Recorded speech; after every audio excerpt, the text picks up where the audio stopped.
It is recording. I am Gabrielle Hurd. It is August 26th, and we are here at Scott Camil's house for the 50th reunion of the Gainesville Eight. And I'm here with, can you state your name? Jim Aikin. Jim Aikin. And when were you born, and where did you grow up? I was born in 1950 and grew up in Arkansas, and came to Gainesville from there in 1972 after graduating from the University of Arkansas. And I know we were just discussing this off camera, but could you give context as to how you became involved in the Gainesville Eight reunion? In Fayetteville, I'd been active in the anti-war movement and knew a lot of the members and was friends with several of them in VVAW, the Vietnam Veterans Against the War, in Fayetteville, where there was an active chapter. And I knew who Scott Camil was from the Winter Soldier documentary. John Freunds of the Chicago Eight had come to Fayetteville and brought the Winter Soldier film. And so I knew who Scott was from that. And I was watching what was happening in Gainesville, because I'd been accepted for graduate school here, and I saw that there were riots in early May, just about the time I was graduating and getting ready to come to Gainesville. And so I got here Memorial Day of 1972, and the strange coincidence that I got out of the bus at the Trailway station and got a cab and told the driver, take me to the hotel closest to campus. And the cab driver was John Briggs of the Gainesville Eight, who would be later of the Gainesville Eight. So we just reestablished that today. He was the only long-haired cab driver I'd ever seen. And he said, well, I was the only long-haired cab driver there was here, so it had to have been me. But I got here, and the atmosphere then, once the Gainesville Eight indictments had come out and people started organizing to help with the defense, I would have been a liability, a big liability, because everybody would have been so suspicious of me, knowing my background, that I was from Arkansas, that I'd been in Fayetteville and knew all those people there, and just happened to arrive here at the same time as, the government agent who was going to set them up. So I would have been a liability. I stayed away from the Gainesville Eight activities, except for going to rallies and doing what I could, as just a member of the public. But after that was over, the following year I met people who had been involved with the jury project in the Gainesville Eight case, which was the second one that had ever been done. The first was the Harrisburg trial of the Berrigan brothers, who were charged with plotting to blow up Henry Kissinger somewhere. And so two professors from New York City, Jay Schulman and Dick Christie, a sociologist and a social psychologist, did survey research in Harrisburg to use in help picking a jury to identify the demographics. Like Catholics, for instance, would be more sympathetic to the Berrigan brothers because they were priests. So they came to Gainesville then and did another survey for the Gainesville Eight case to help pick that jury, and of course we know how that ended, with an acquittal. And a year or so later, I met the people from Gainesville who'd been involved with the jury project, and they described it to me, and I said, I've been preparing for that my whole life. And so we started just in the abstract, how would we do an ideal jury project that didn't have the immediate pressures of a trial to work on? what kinds of attitude scales would we want to put in it, what kind of sampling would we want to do. And so we were just working on this like it was a class project. What organization are you doing this through? Just 3 or 4 people at a time. We were just doing it on our own. Oh, just do it on your own. Yeah, it wasn't associated with school or anything. It was just, wow, we can do this without having to get anybody's permission, because we were just writing. And then in the middle of all that, Nancy McCowan was one of those people. And in the middle of it, they came to a meeting one night where we were working on the jury project and said, Scott's been busted. And so immediately that changed everything. We had a real trial to work on. So we did a jury project, and it was the first one that had been done anywhere without Schulman and Christie. And we invented new, improved ways of doing it from, the perspective of people who were being trained to do that sort of thing professionally. I was a graduate student in social psych. That's what I came here for. So there we were. We had a deadline of a few months in which to really do what we'd been talking about in the abstract. And that was where I got to know all the other people, because the other Gainesville Eight defendants came out of the woodwork to help with that case too. So you were helping to create a more fair way to build a jury for the Gainesville Eight trial, as you're saying? Not Gainesville Eight, for Scott's cocaine trial. He was set up and busted for allegedly selling cocaine. Can you tell me more about how that developed, like after the Gainesville Eight trial, just so people listening don't immediately associate it with Gainesville Eight, which happened in, I think, 1973. Well, 72 was the Republican National Convention, where they allegedly were going to create mayhem. Yeah. And the trial was in August of 73. Huge media coverage. I mean, all the 3 major networks were here: New York Times, Washington Post. It was the trial of the year that year. But going on, so how many years after was this trial where he got set up? And that was 1975. 1975. About March or April of 75. He was set up by 2 DEA agents who had a vendetta against him. And he was shot in the back as they busted him. And so when that happened, that immediately changed our focus. We had a specific trial to work on, not abstract questions that would be useful in general.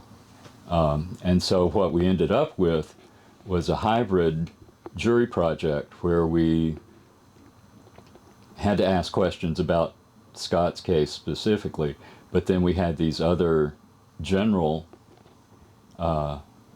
categories of questions that we had to ask that then I was able to use for years afterwards working on trials locally. But getting to know all the other Gainesville Eight participants during that trial, that's how I became part of the family, so to speak. That's really interesting. And I got to continue jury work after that, so that continued the legacy of the Gainesville Eight case, because our jury project wouldn't have happened without the Gainesville Eight. It was a direct outgrowth of that. And then I used some of those same kinds of variables and considerations in working on elections locally and doing surveys to work on elections. And then when I got out of that, I handed it off to Scott, and that's what he's been doing ever since. So that's why you have politicians like the mayor coming to read a proclamation. Wait, can you expand on that? Are you talking about what is the mayor's name? Mayor Jones? Is that related to that? Mayor Jones was the mayor in 1972. The current mayor, Harvey Ward, came to the photo shoot yesterday and read a proclamation naming naming August 31st Gainesville 8 Day. Oh, he did. Oh, Gainesville. I wasn't there for that yesterday, so I missed that And one. he was talking. He was saying, "I wouldn't be mayor here today if it hadn't been for Scott helping on my election." Going back to like the trial, how did so you said the people who worked on the defense in the Gainesville 8 trial helped to develop the jury procedure. What would you Right. call it for Jury the project. jury project Yeah. for the 1975 trial? Right. Can you tell me more details about that? Like who was involved in you? What ways did they help? How did you develop this project over time? The person who introduced me to this was Marjorie Fargo. Her name's probably on your list. I thought she was going to be here. Scott said she'd be attending. She had been one of the insiders of working on the jury project in the Gainesville 8 case. And she and a friend of mine, a neighbor,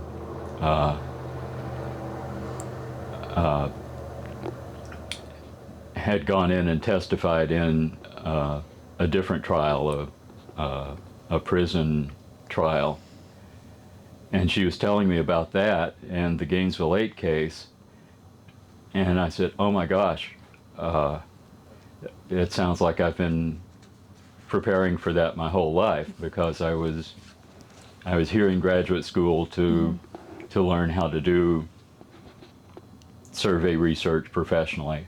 And I was also interested in body language research, which they had different people for all these things. And here I was, one person who did all those things. I did the computer work. I did. So, how did like a jury from before this what was the procedure of picking them then versus like sort of, I guess you could call them tenets that you came up with to create a more fair jury? Well, the way I explained it to the volunteers at the time was that we know from research, lots of research, that the people who get called in to a courtroom to be screened for jury duty, about 60% of them come into the courtroom believing that the person wouldn't be on trial unless they were guilty. The government wouldn't go to all this trouble of putting them on trial unless they're really guilty. And the more things they're charged with, the more likely they are to be guilty. And the more people who are involved in it, the more likely they are to be guilty. So 60% of the people come into the courtroom expecting the defendants to be guilty, and they want the defendants to prove that they're not before they'll acquit them, instead of putting the burden of proof on the government. And about 5% of the people are just the opposite, or were then, that they would come into the courtroom figuring whatever the government's trying to do is probably wrong. And those people can be spotted immediately and removed from the pool. So they're not a threat.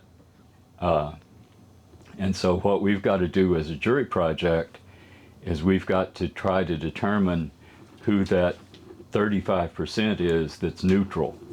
And the best we can do is fill as many seats as possible in the jury box with that 35% that's neutral. Because we can't populate the whole jury with them, but we need to get as many as we can who will give a fair trial. And so that's what the jury project was focused on. And we had measures in it like a proof of guilt scale, which is the things I was just talking about. If somebody's got a lot of charges, are they more likely to be guilty? If somebody is charged with a lot of other defendants, are they likely to be guilty? Yes or no, how strongly do you agree or disagree with these statements?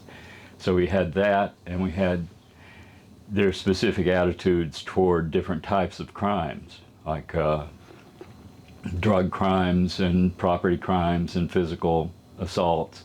We asked people how much of a penalty should be levied for those different offenses. And then we had specific questions about Scott and had they ever heard of Larry Turner, and those were what we had to use. But when we got into the courtroom, the attorneys weren't allowed to ask questions of the jurors. The judge in the case did all the questioning, and so we had to find out as much as we could about the jurors from information that was just widely available. Phone books, a book called Polk's City Directory that was, essential at the time, but because it would be like a phone book in that it would be, people would be listed alphabetically, but it would also show their occupation. And then there was another section where people were listed by address. So that made it easy to find out who the neighbors were of somebody. So we had to do everything we could in those way pre-internet days to find out the demographics of the people, because that's what the survey was designed to do. Just tell us what's the education level of people who are likely to be a good juror, what's religions, what occupations, what age groups. And so we had to try to match those characteristics of the potential jurors to what the survey said was good and bad jurors. Do you mind if I ask you more about the 1975 trial? Like, after the Gainesville Eight trial, what were the DEA agents' ulterior motives for setting him up with the cocaine?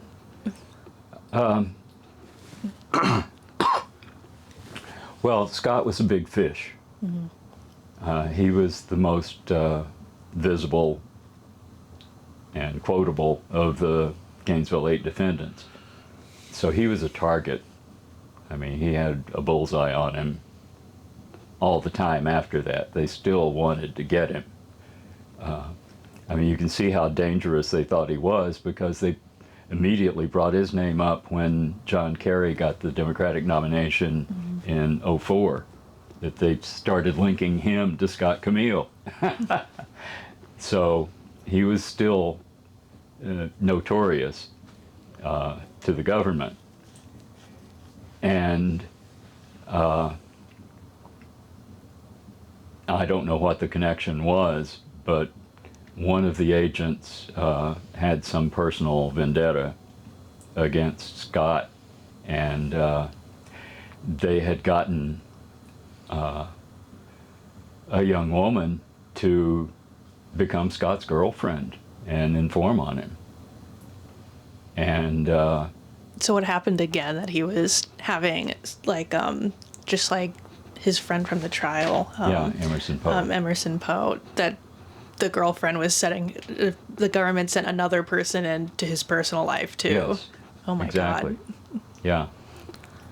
And so we knew about these details that were going to come out in the trial, and we had to tailor the questions in the survey, and then I sat through the trial and watched the body language of the jurors. There was one juror in particular that we'd gotten bad reports about after jury selection had taken place, and I could see from her body language that she was rooting for the prosecution. And I told the other jurors that, the other jury project people that, and Nancy was able to find out from a neighbor of that juror that she had said before the trial, Scott wasn't going to get off on this one. He's not going to get off this time. And they held hearings in bank, in the judge's chambers, about the juror, and she was dismissed from the jury. And the person who got put on the jury to replace her became the foreman. That's crazy. Looking back on the trial, do you think, like,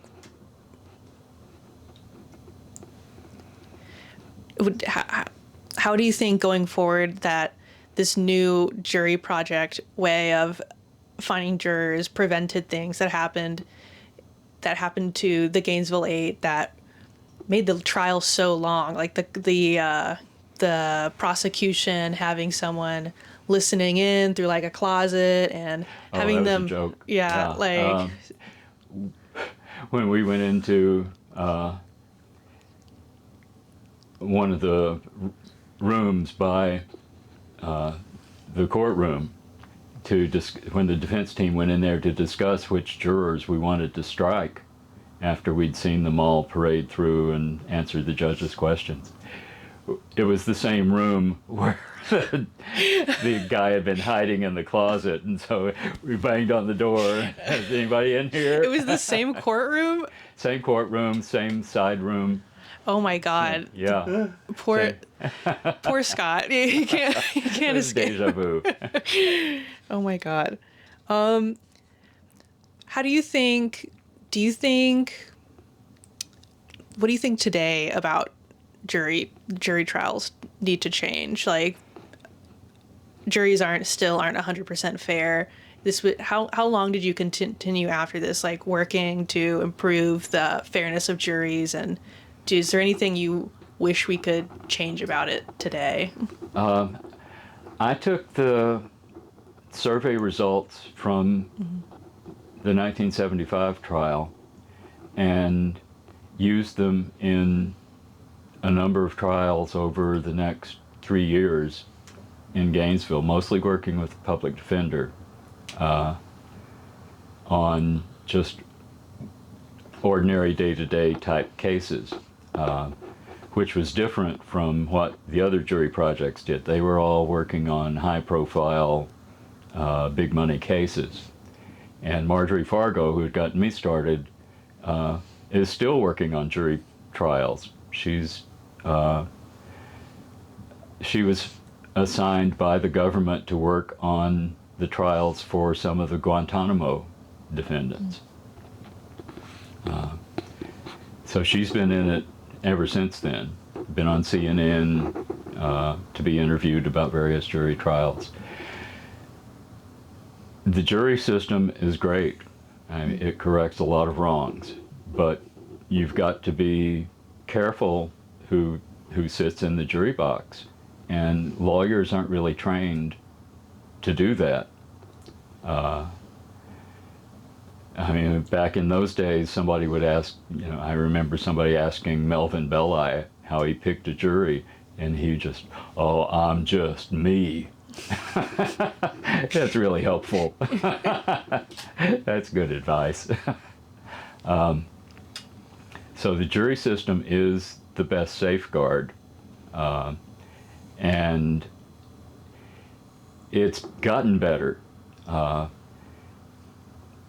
It was hard. I worked on several cases for trials in federal court here, where that was a lot worse than state courts. In state courts, they tended to keep the potential jury rolls updated.